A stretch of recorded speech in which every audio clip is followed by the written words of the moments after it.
Welcome to the Broken Pie Chart Podcast, episode 342. I'm your host, Derek Moore. With me on the program today is Mike Snyder from Zega and Shane Skinner from Zega. We're going to try the three-man booth today. They say not to do this, but Monday Night Football tried it. I don't know if you guys are too young to remember Dennis Miller was actually in the booth at Monday Night Football. Do you guys remember that?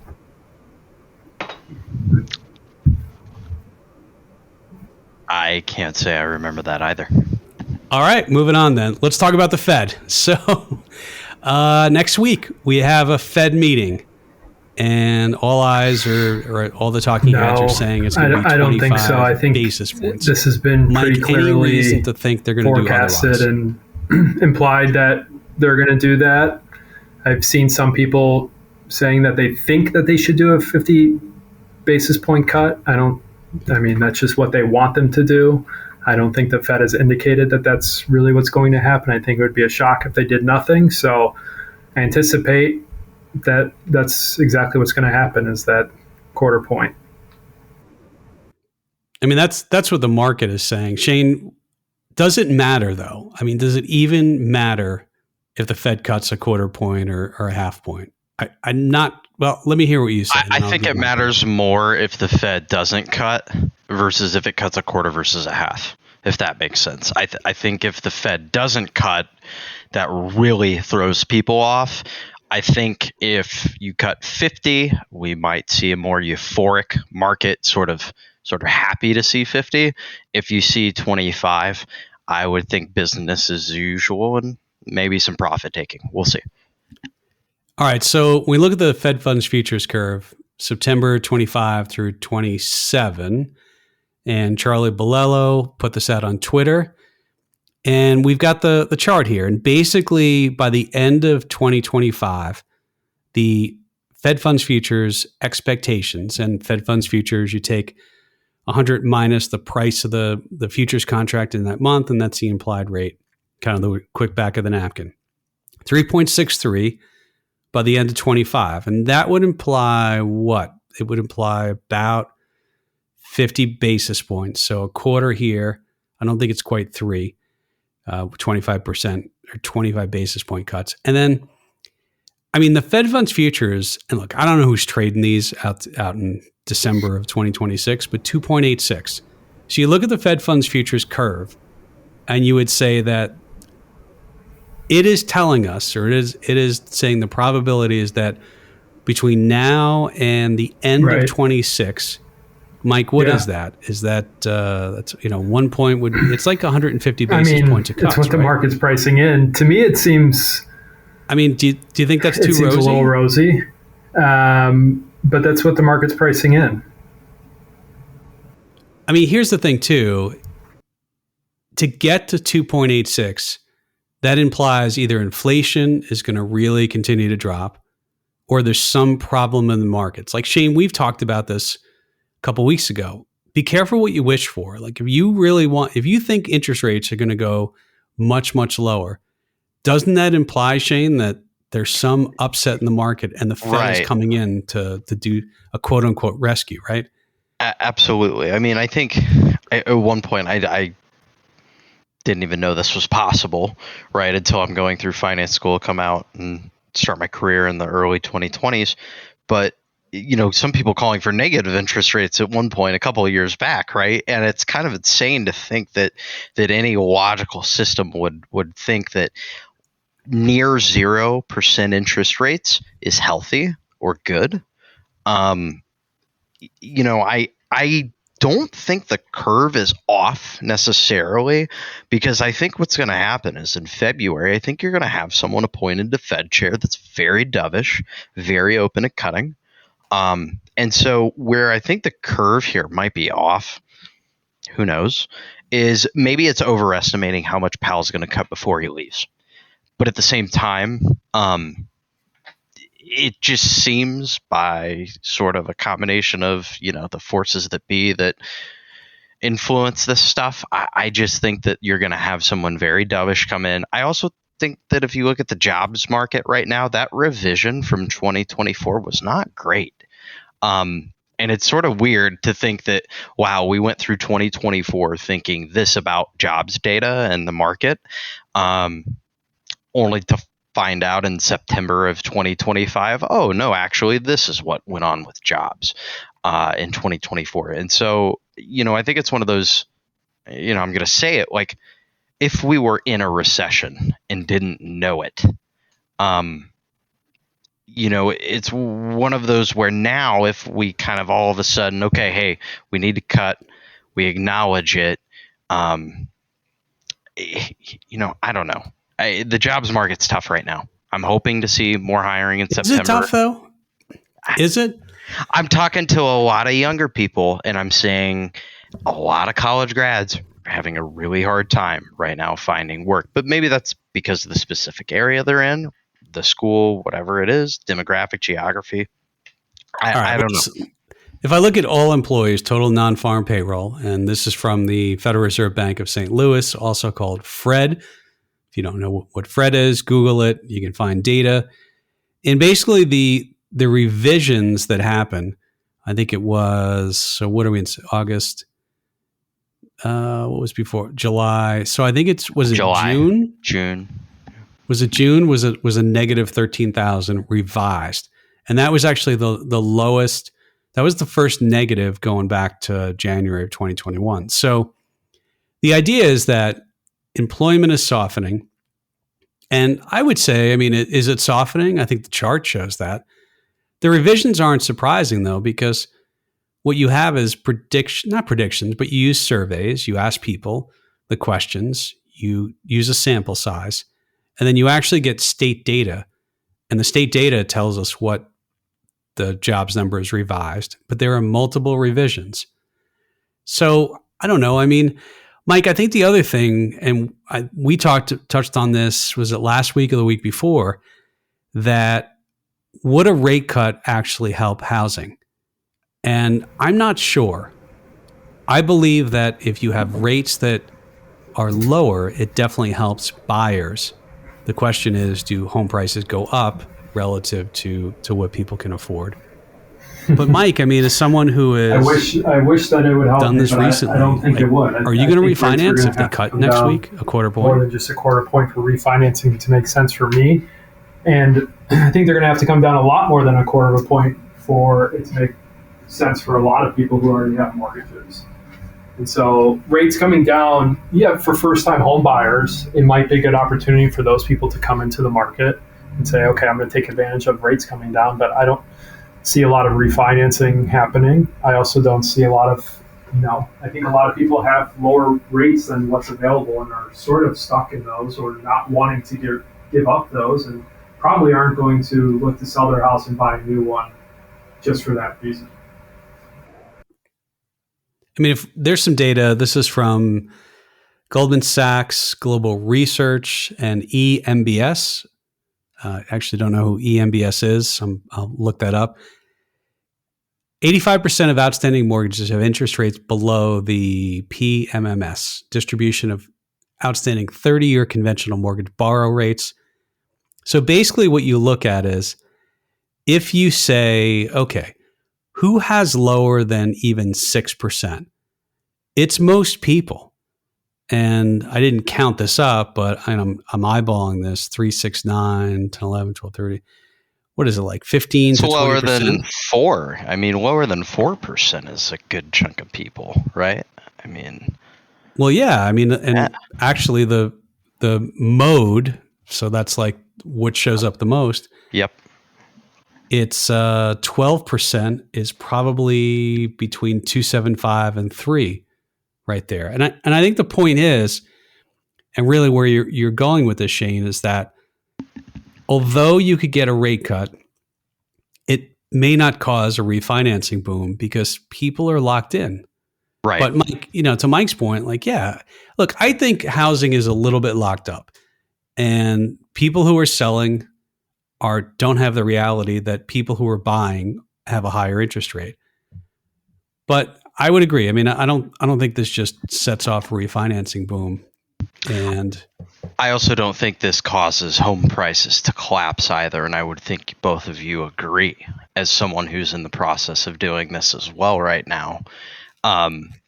Looking at this, I'm sort of getting into a home with the expectation right now that I'm not counting on mortgage loans to go down in the long term here in the next 3 to 5 years. If they do, 3 to 5 years from now, I'm ready for that refinance. I'm sure, Mike, you are too. But my concern is actually upside to 30-year mortgage interest rates than downside. And looking at it now, it seems like you're better to maybe get in now. And if you get the drop, great. And if you don't, 7% is a lot better than if this were to continue higher for any reason. all right, so here's what I'll take a contrarian take. And Mike, you can let me know what you think in a second. But look, I mean, the Fed had near zero rates 2009, 2008 period through probably 2020. Well, 2018, they finally raised it. And there was no inflation. And look, I mean, housing did okay. Mike, I mean, just because the Fed lowers interest rates, do you agree with me that it's not necessarily going to cause inflation? No, I don't necessarily think so. I don't. Yeah, I kind of agree with Shane here. I think that housing is. I think it's in a period where it's going to be pretty stable. I don't see a ton of upside in the near term, given how much it's run here recently. But I also don't see a ton of downside because I just don't think that there's going to be so many sellers because people are stuck with their current rates and their current homes. One of the things, it's funny. I was talking to somebody who's a real estate agent, and they said this market's really bad. I said, bad for who? Home prices have not been gaining. They have not necessarily been falling. And then what they said was, well, look at all the price reductions. And I said, what you're doing, though, is you're looking at either transactions or listings. And to make a market, you have to have a buyer and a seller. Thank you. But housing has not collapsed. It has not collapsed. It hasn't. And I know you can watch YouTube, and there's 30,000 videos that seem really compelling. They make a lot of good points. And by the way, I didn't watch all those videos. Somebody else can do that for me. But anyway, getting back to rates, I think it will be helpful. But what people continue to miss is it's the spread between the 10-year Treasury and the 30-year mortgage rate. It's historically, based on the data that I looked at, about 170 basis points, meaning if the 10-year Treasury is 4, add 1.7% to it, and historical average would say the mortgages should be 5.7. If that just compressed, forget about the Fed doing anything. And by the way, the Fed deals with the short end, and sure, it has some effect on the long end, but that's more of the market. If it just compressed, that would be a huge deal, and you would unlock a little bit more activity there. So, all right, let me go to gold. And apparently gold set a new inflation-adjusted peak as bull run continues. So spot gold price just hit an all-time high, but then you use the inflation adjustment. And the inflation adjustment in gold actually finally eclipsed the inflation-adjusted price from 1980. So, Mike, I don't know, is this anything? Like, does this matter? You tell me. Yeah, I think it matters. How so? I'm wondering at the end of the day, what it means and why people are buying gold. Is this a safe haven trade? People are worried about currency risk. Is this an inflation hedge? Is this speculation? That's what I'm most curious about. Hedging against the U.S. dollar, central banks. We talked about it in our last podcast, right? Central banks are buying. I mean, and the question is, does it continue? That's what we. Well, I mean, if you look at what central banks are doing, I agree. I mean, we've looked at the data, we looked at the charts. They're definitely buying gold, which is interesting. But to Mike's point, is it an inflation hedge? Like, Mike, do you think people are buying this because they think inflation is going to go up and therefore I want to own gold? Do you think that's really the compelling reason? Right now, like new buyers into gold, no. Yeah. My gut says no. I think people who have owned it for 20 years, that's why they own it as an inflation hedge, and they just strongly believe in using gold as an inflation hedge. I think there's a lot of speculation. I think there's missing out on returns, and people are looking at it again saying, would it hurt to have 5% of my portfolio in gold? It's sort of been forgotten, I feel like, over the last few years with Bitcoin, this alternative gold that people want to own, and maybe we're seeing a similar effect in gold now. It's the other thing is non-correlation. So I did some analysis, as you both know, for a strategy that we are incubating at Zega. We're always incubating, trying new strategies, and deals with stacking assets on top of one another. We'll have more to say about this soon, but you look at since July, starting in July of 2007, and there's a reason why I looked at this data, because if you owned assets coming into 2008, you sort of, did I cherry pick my analysis time? Absolutely, because I wanted to go through some of the worst periods. But you look at the correlation in gold. If you take gold, or let's just say the S&P 500, there is a correlation of something like, let me go to my monthly returns. I'm thinking 0.6 is what my head goes to. I could be way off. So the S&P is to gold 0.07664. 7664. You said 6, right? You mean 6%. 6%. Yeah. Yep. And so you look at that, and gold has typically, over the long run, had some non-correlation.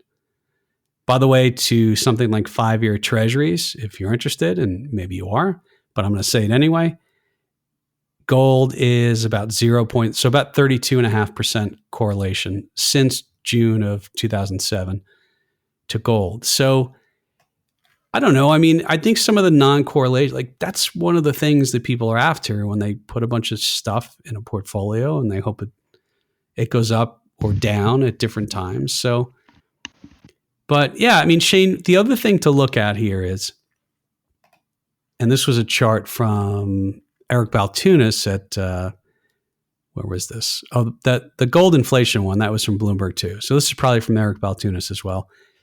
And he points out that since, let me see when this is from, since 2015, GLD, cumulative return, up 216.17%. GDX, which I think is the gold, that's the VanEck Gold Mines ETF, it's up 481%, meaning the gold miners are up more than the commodity itself. So, Shane, is this like, some people are like, oh, I want to own the miners. Other people are like, I just want to own the thing, because if they don't run a good company, then I still can do okay based upon. But does this tell us anything, Shane? Yeah, I mean, I think it speaks to. I think that actually, and you know what, Mike has way more experience in this business than I do, so I might let's go to Mike then. This. I'll say this. I think that as a default, the market has almost gotten a little bit lazy in its. I want exposure to gold. Well, you know what I'm going to go do? I'm just going to go buy some miners, right? Like I might go buy gold miners, not just gold, but gold miners as well. And so I think that the market has this sort of, you know what, if I'm buying gold miners, I might as well be buying gold. I think some people treat it the same psychologically. I'm not saying they are. I also think that the idea too is maybe there's a little added risk there, right? In the sense that if gold does well, a good gold mining company should be doing well, right? And maybe there's more potential for payoff risk reward wise in a gold mining company than gold itself. However, I also think that they're sort of reflexive and sort of there's a relationship right there, right? Like if gold's doing good, miners should be doing good. And if miners are doing good, well, it's probably because gold's doing good. So it seems a little symbiotic, but I will ask Mike, because Mike's had probably a decade longer in this business than I have in terms of working with clients and seeing what they like. Like, have you seen clients, Mike, that are more like open to, hey, you know, gold exposure equates to just owning some gold miners or owning a little gold and a little gold miner? What's your in miners take on that? a lot more, at least, than I hear now. I mean, it's essentially a leverage play in my mind on gold, right? Like these companies have a fixed cost to mine gold, and gold goes up, 1%. That might be a 3% profit or margin benefit to these gold miners. So in my mind, it's sort of a leverage play on gold. I think, the majority of people who want to own gold for the traditional, I would say older school reasons, like as an inflation hedge, are just going to continue to own gold, whether that be GLD or in physical form. But yeah, I mean, do you think some people might be buying miners and shorting gold as sort of pairs trade then at that point? It's possible, but here's another little take on this. Think about gold companies. So if you own gold, you basically own the price of gold. But if you own gold miners, in theory, they are selling gold. They're almost doing reverse dollar cost averaging. They're selling gold and unloading it when prices are high. I mean, they're unloading it all the time, but it's almost like a selling as a dollar cost averaging. And maybe over time... Interesting, like inverted, right. Yeah, I mean, they take advantage of that. I go, to what Mike is saying, though. Yeah, I mean, you do have a little bit of leverage there. If their fixed costs are fixed and they are the supplier, de facto supplier, then yeah, I mean, it's... But Mike, I mean, I go back to something you said too, and it's... I think this is still a stealth rally. I know for us, like we know gold's made new highs. We know it just made a new inflation adjusted high. But Mike, I mean, people are not talking about this, or they haven't. Yeah, I get asked and about it's been Bitcoin 2.5 years that gold has been way more down. than I get asked about gold. I actually don't ever get asked about gold with either friends that I'm talking to, even that are in the business, and we're just talking about markets. No one talks about gold. Clients, I don't get asked about gold anymore. I used to get asked about it all the time, and I can't remember the last time someone called and asked what I thought about gold. So I think that has something to do with it. All right, let's go to bonds. This is from Fidelity, and I'll explain what the bond PE is. The bond PE is you take 1 divided by the yield. So right now the 10-year Treasury is 4.06%, 1 divided by 0.0406 is 24.63. Fidelity put out a chart of the historical, since 1994, bond PE. And no surprise, in 2020, I mean, it was like, they have that print at 318. I don't know when that was. That was probably when rates went negative on the short end. But around 160. So the lower the yield, the higher the PE. And they've also got a chart showing is this the flows? Yeah, these are the flows. So the year-over-year change in end investor flows, that's the pink one. The audience can't see that, but for you guys. And then you're looking at some of those. So what's interesting is you see that the flows dropped. And when the flows dropped, that was the low in the flows corresponded to the lowest PE, meaning 1 divided by the rate. And so the higher the rate, the lower the PE is. And they're asking, is this a continuation pattern? So what the heck am I talking about? It's kind of just saying that there are flows back into bonds. And when people are buying, the marginal buyer comes in, they're pushing the price of the bond up, the yields go down. Shane, is this, I know everyone thinks that 10-year treasuries and the longer dated treasuries are going to go up because of the debt and because of the tariffs and all this. No, it hasn't happened. No, they're going lower because the Fed's going to buy it. I mean, let's be real. If you look at the securities held outright, U.S. Treasury securities on Fred, it's starting. We in 2022 peaked, and over 2023, 2024, 2025, this is curved down and sort of flattened.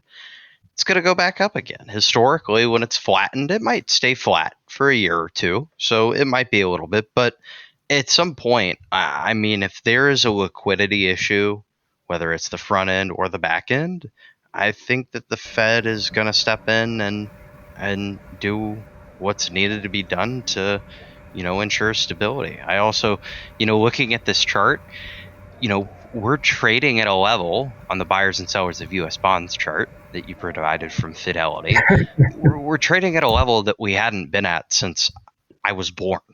So that you're 13, so that's not surprising. Okay, well, listen, it's still, I mean, come on, that's monumental for the fact that we're trading at levels that technically the last time we were here was about 2008. We were this low on this. It seems like it's basing to me. I mean, I could be way wrong, right? We'll see in 3 years, but it looks like it's basing. So we'll see. We had a historical bull run in bonds, meaning bonds go up, yields go down, from 1982 to probably 2021. I mean, that was really when, we started to see yields, certainly to 2022 for sure. And the question is, for that to happen again, yields would have to go negative. I'm not sure that yields are going to go back to zero. I don't see it. No, I don't necessarily think that. Quite honestly, I don't like the fact when yields were negative. Like, people should get something for putting their money into a bond. But could we trade sideways for a while? Like, just because, I mean, it's one of the misunderstood things by a lot of investors when they look at backtest, and they look at backtest with bonds in a portfolio. Of course, bonds did unbelievable. The yield was, you could have bought a 30-year treasury for what, like 17% back in 1982. So, yeah, I mean, it does seem like we're basing a bit here. I don't know, Mike, when you look at this, I mean, it's pretty clear, as you know, as a trader, more buyers than sellers. And we had more sellers, we had outflows in bonds. Now that's turned. If we look at it as a chart, it's interesting that it's the end investor on the chart. Sort of makes sense. That's making up a lot of, I guess, a lot of the buying that is being reduced by the Fed. But yeah, I mean, right now there's more buyers than sellers, and Shane mentioned that it's historic. It hasn't been at this level, since the early 2000s. But if you look over history, it's actually pretty average where it's at. So it's very average. Yeah, I mean, I go back to, as the oldest person on the call, I can talk about investing in the, being in the markets in the 1990s. Yeah, I mean, we had 4.5%, 5% interest rates, Fed funds around that, and the markets were fine back then too. I mean, as we kind of tie this to equities.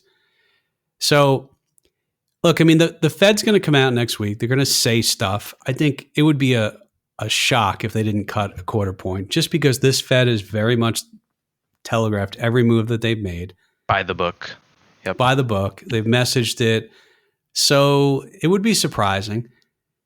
The question is, and look, we don't know what's going to happen. That's why we buy and hedge. We buy and buffer. If you want more info on that, shoot me an email, derek.moore@zegainvestments.com. That's DEREK.MOORE at Z as in zebra, E as in Eddie, G as in George, A as in Apple. Investments, you got to spell that correctly on your own. Otherwise, you're not going to reach me. So, I mean, this is why we hedge. But if we get the conditions, I'll go Shane to you first. If we get the conditions of an easing Fed, and then we have earnings going up, valuations are high. We know that. They're on the higher end. What's high? I don't know. I'll let you know in 6 months.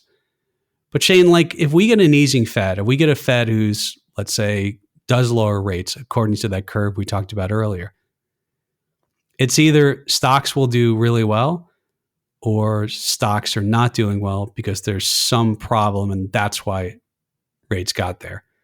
I don't know. You tell me. Are we going to 7,000 in the next 6 months, or are we going to what's equidistance down lower? I think the pain trade for the next into the end of the year would be sideways. I think the one that would really get people is if we don't quite go up to 7,000, right? But we don't maybe break below 6,000.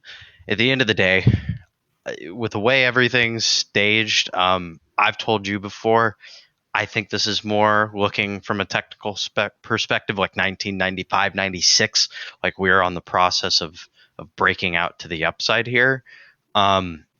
Yeah, I mean, I think a Fed cut here, I think it's bullish for crypto. I think it's bullish for the index. I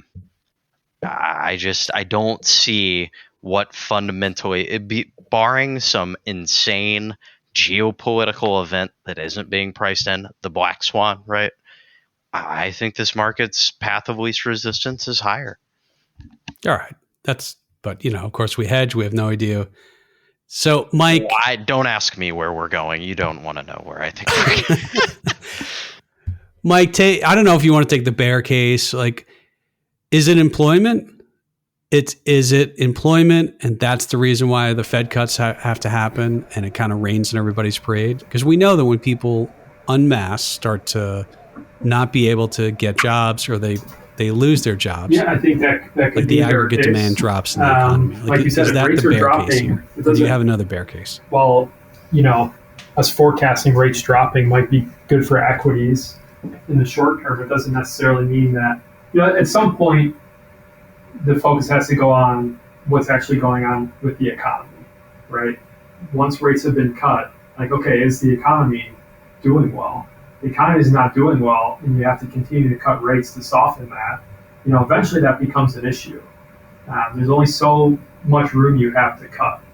So I would say at some point, right now, I think, we're sort of in a cycle where some good news can be perceived, or some bad news can be perceived as good news for equities. At a certain point, I think bad news can become bad news again. It's just a matter of when. All right, so let's talk about the University of Michigan, who I don't like talking about, but I'll talk about it anyway. 1 year inflation expectations come out, so they survey people. Who are they surveying? I don't know how they get these people, but people identify as Republican, Independent, or Democrat. And the audience can't see the picture, but every group is their inflation expectations 1 year out are coming lower. So even it doesn't really matter the affiliation. Republicans 1 year forward says plus 1.2% inflation. We're at what, 2.8 right now, 2.9? So Democrats are 5.6, independents are 4.7. I don't know. I don't even know if I want to talk about this. It seems like the tariffs are now in the rear view. Like tariffs, I don't think were as bad as even the people who thought they would be really bad were. Shane, I mean, after PPI and CPI this week, absolutely. I think that has cooled fears. I also think that a lot of people really missed Powell saying that they're okay with sort of straying from the 2% anchor. I think it's now 3%. And I have to give credit to a very good friend of mine. Like a year or two ago, he looked at me and he was like, they're eventually just going to say 3%'s okay, and we're just going to play in 3% land from then on. And at this point, I think we're right. I think 3% inflation will become the new norm. I think we're going to be okay with that. And at the end of the day, it's not the end of the world, but also I don't think we're going to see anything major deflationary on our hands either here, like we talked about with housing earlier. So, this idea that inflation's finally sort of tamed down and calmed down, I think that's correct. Again, barring some black swan event, everything's cooled off. On the 2% target, that has only been around since 2012. I don't remember when in 2012. And that was Bernanke.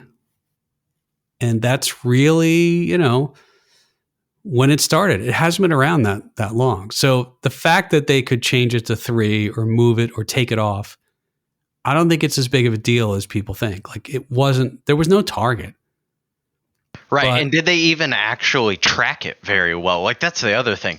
It's just a buzzword. It's a talking point. At the end of the day, I don't think we actually tracked 2% on the dot exactly as they had said they wanted to. I don't have it handy, Shane, but I did do the analysis to see what percent of the time we were within some from 175 to 2.25, and it wasn't that much. It really wasn't. We're not really there that often. We're kind of below it. I mean, we were below it a bunch, and since in the 10 years since the GFC, but yeah, I mean, so, and it's arbitrary anyway. Why 2%?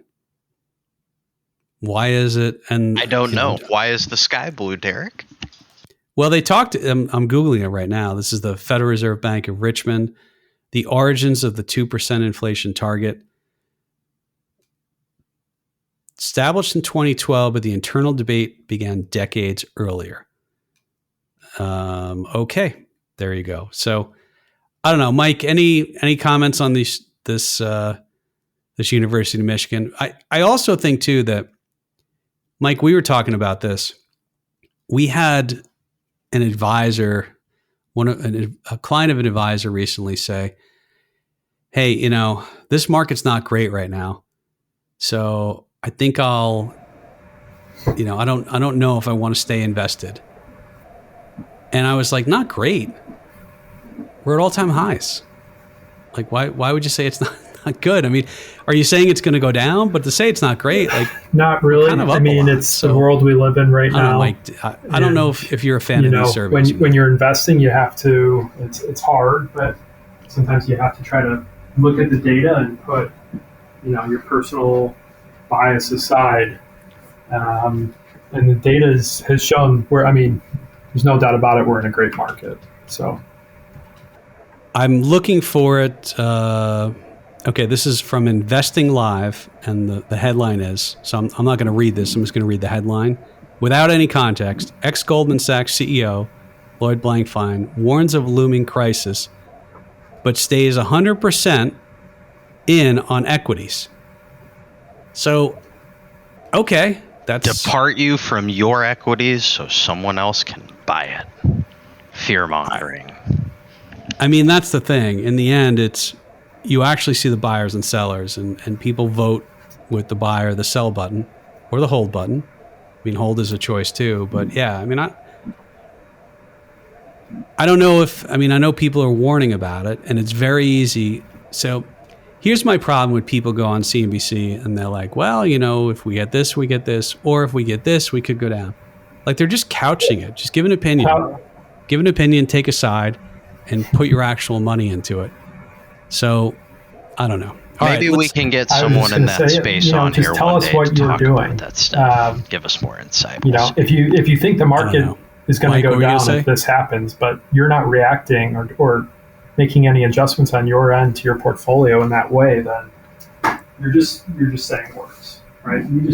What are you doing, right? Because that's what you truly believe is, like you said, the vote comes with your money. No. Yeah, where's your money at? All right, let's talk about the VIX. VIX closed today 14.76. That is not the lowest close of the year. The lowest close was 14.22. I mean, we had the VIX hit on a close basis, 52.33. It was over 60 in April of this year. It has been coming down, which it normally tends to do. There's not everything reverts to the mean, but VIX tends to revert to the mean. So, I mean, we're 14.76. Like, the VIX is not necessarily saying that the market is pricing in a huge move. So, Mike, I mean, You and I have talked about this. The VIX being low doesn't necessarily mean it has to go up. Like the VIX sometimes when it's low, it can stay low for a option while. Premium. And, a lot of times I hear, people looking at a chart of the VIX and saying, look how low the VIX is. I don't want to sell premium here. Well, it could stay here a while and you're missing out on opportunity. And it's also all relative, right? Like you're getting paid for the risk that you're taking at the time, which is what is being priced into the market. So yeah, the VIX is low, but it doesn't mean it has to go up. Eventually, is it going to go up? Yeah, but that might not be for weeks or months until it gets, back to higher levels. Shane, I mean, in some of our research, Zega meaning, and we have a strategy called the 4 Seasons that looks at 19 different volatility-based triggers, and then we score them, we rate it. It gives us sort of 1 of 4 market postures. But I remember telling you, Shane, that, in my analysis and our analysis that we did, yeah, I mean, there was no really correlation between a low VIX in itself and the market then taking a drop. Looking at different volatility points, though, together, or the way that we calculate them, it does give you clues. But yeah, like Shane, again, you're 12, but I don't know if you remember in 2017 that the VIX hit under 10. You were in the markets at that point, right? I was dabbling, yes. I remember then the super low VIX. I remember XIV imploding the following year, right? February 2018, Volkswagen. Yeah. That was a fun one. That's actually the one that got me really intrigued into options and derivatives and this whole sort of what is vol space, because something that had the ability to have that great of an impact on the overall broader market is something to pay attention to, right? And so taking it back into what you were saying earlier, I feel like the VIX is so well known and simultaneously so misunderstood. I think people just obviously assume VIX up, market down, VIX down, market up. But it really gets into the whole term structure of volatility, right? And the idea that when you're pricing anything on a time frame or a timeline, different time periods involve different pricing. It's the same reason why your insurance on a car is a different rate at 6 months versus 12 versus 24 months, right? And so, at the end of the day, you look at vol of vol, right? It is one of those things, right? I think that's somewhere in there, right? The vol of vol.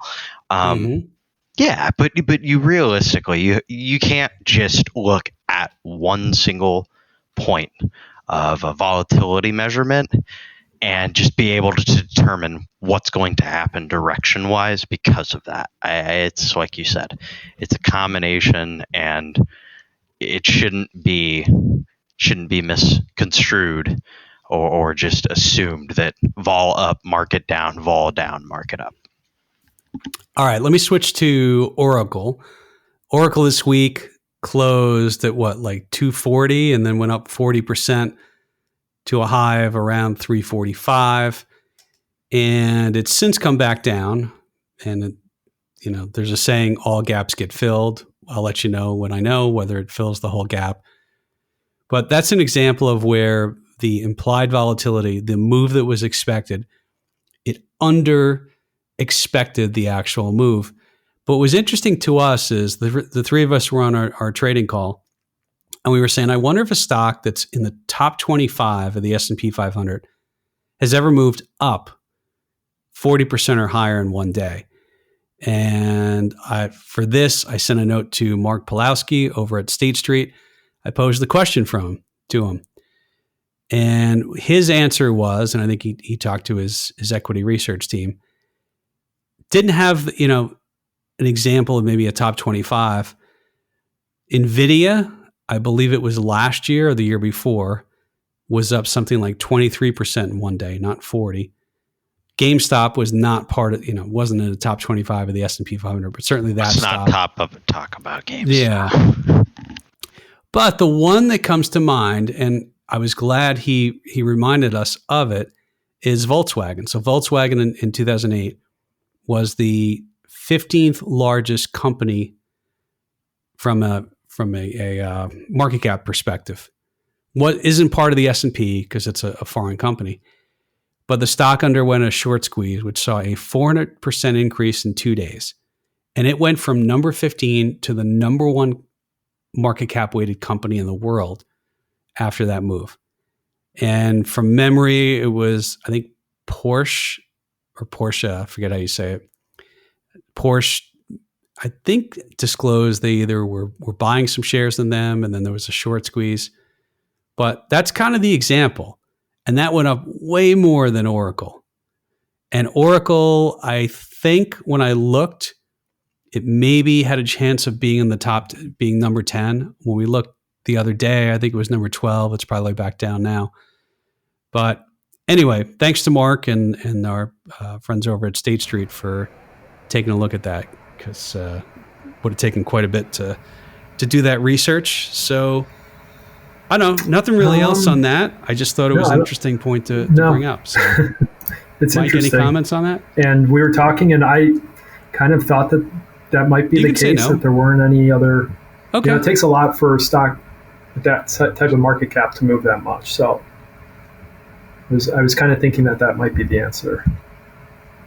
Yeah, I mean, to put that in perspective, so what is NVIDIA? NVIDIA is over $4 trillion, right? So to move 40% would be, what, $1.7 trillion in added market cap if NVIDIA was to do it. That's sort of the scale of how that happens. So, all right. Let's go to recommendations. By the way, I ran into, I was at Future Proof. Good event. They do a great job. First time I ever went. Kudos to them. They do a really good job. It was outside in California. A lot of advisors there, a lot of industry people. But I did run into Barry Ritholtz, and I told him that I totally took his end to the Masters in Business podcast, where he asked the guest, like, what are you reading, watching, or writing, or I forget how he actually says it. So I had a short conversation with Barry about that. But I'll turn it to Shane, you first. Now, last week you gave us 17 books. Let's keep it to one thing that you want to recommend to the audience. I'm gonna have to. I don't know, man. NFL's back on. I'm gonna default to NFL. I've been very busy this week. Haven't had much time. Kid's been a handful. So you got a phenomenal game rematch of the Super Bowl championship, Chiefs and Eagles.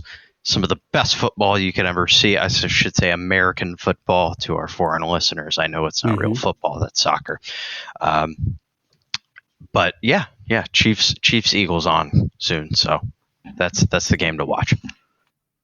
Are the Chiefs, are they going to go 0-2? I think so. I don't think the Chiefs will make it out of the second round of the playoffs this year, and you can timestamp this and hold me to it. I'm not saying make a market on it, but I don't think the Chiefs. I think the Chiefs runs over. I got to be honest. When I was looking for the Chargers Chiefs game, that was a Friday night, I think, in Brazil. Yeah, that was Friday. Yep. And I turned on I turn on NBC. It's not there. I'm like looking all over the place. So then I have to Google, like, what channel is it on? It's on YouTube. And I'm like, okay. At some point, when you make me search for the game, that's not great. I'm just going to say the quality was fantastic. I miss TiVo and Dish. I miss it. I wish we'd go back to it, but. Well, look, I mean, the quality was fantastic. The picture was really good watching the game on YouTube.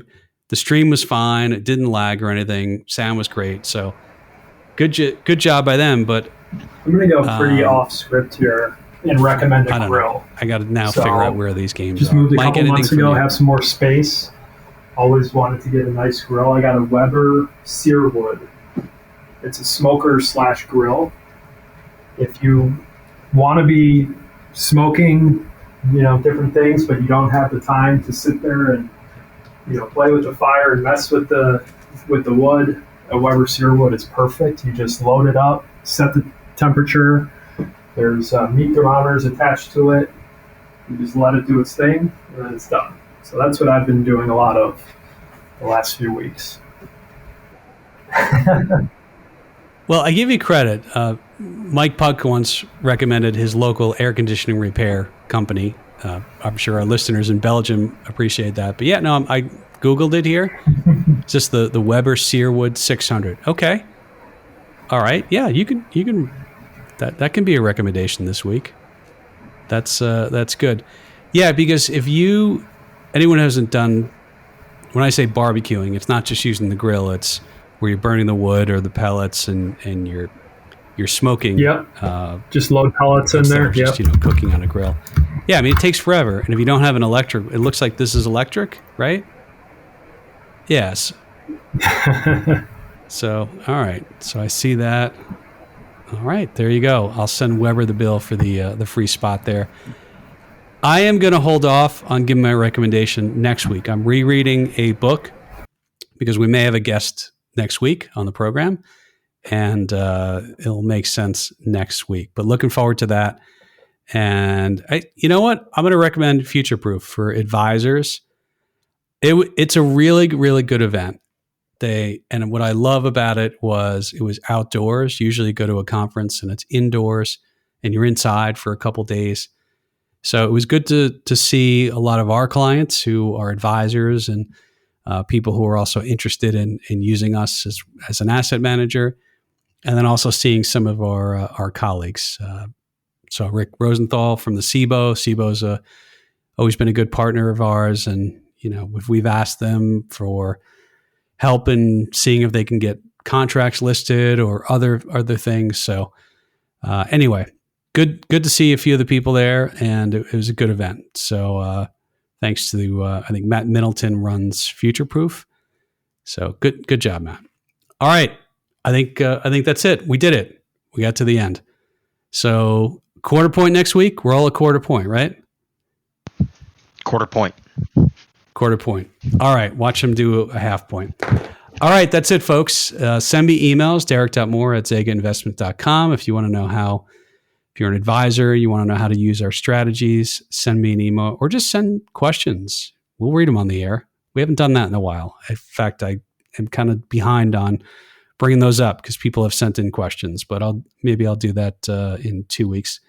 As I said, next week, we're going to have plan is to have a guest. And I think everyone's going to enjoy that. So, all right. We'll talk to you soon. Thanks for listening. See you, everyone.